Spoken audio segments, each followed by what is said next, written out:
मध्य प्रदेश की राजधानी भोपाल में पीएम नरेंद्र मोदी ने यूनिफॉर्म सिविल कोड का जिक्र किया। उन्होंने कहा कि जैसे एक घर में एक नियम चलता है, ठीक वैसे ही एक देश भी एक कानून से चलता है। पीएम मोदी के इस बयान के बाद एक बार फिर देश में यूनिफॉर्म सिविल कोड की चर्चा हो रही है। यह माना जा रहा है कि अब जल्द ही सरकार यूनिफॉर्म सिविल कोड कानून ला सकती है। आइए जानते हैं यूसीसी लागू होने से क्या होगा। यूसीसी के बारे में बहुत बातें हो रही है, ये क्या लगभग सभी जानते हैं, लेकिन यह किस तरह और कैसे कहां बदलाव आएगा ये जानते हैं। बता दें कि यूसीसी मोटे तौर पर विवाह, तलाक, संपत्ति के अधिकार और दत्तक लेने जैसे मामलों में बदलाव करेगा। यह खास तौर से मुस्लिम संप्रदाय के नियम कायदों में बदलाव करेगा। अब जान लेते हैं कि इससे कहां बदलाव होंगे। बहु विवाह यानी एक से ज्यादा शादी पर रोक लगेगी।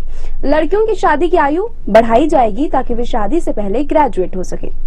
लिव इन रिलेशनशिप का डिक्लेरेशन जरूरी, माता पिता को सूचना जाएगी। उत्तराधिकार में लड़कियों को लड़कों के बराबर का हिस्सा मिलेगा, चाहे वो किसी भी जाति या धर्म के हो।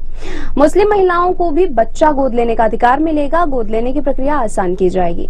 हलाला और इद्दत पर रोक लगेगी। शादी का रजिस्ट्रेशन अनिवार्य होगा। बगैर रजिस्ट्रेशन किसी भी सरकारी सुविधा का लाभ नहीं मिलेगा। पति पत्नी दोनों को तलाक के समान आधार होंगे। तलाक का जो ग्राउंड पति के लिए लागू होगा, वहीं पत्नी के लिए भी लागू होगा।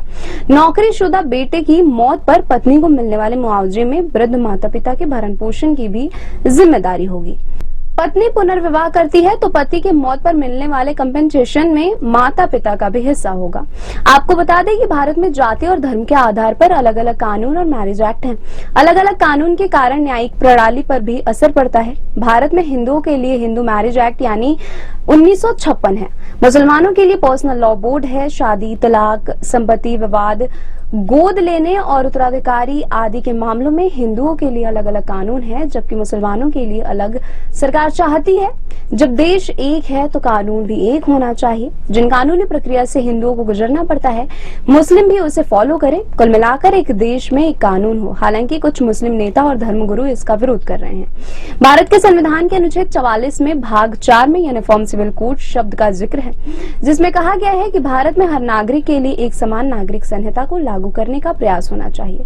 संविधान निर्माता डॉक्टर BR अम्बेडकर ने संविधान को बनाते समय कहा था कि यूनिफॉर्म सिविल कोड जरूरी है। यूनिफॉर्म सिविल कोड की विचारधारा एक देश, एक कानून, एक संविधान पर आधारित है।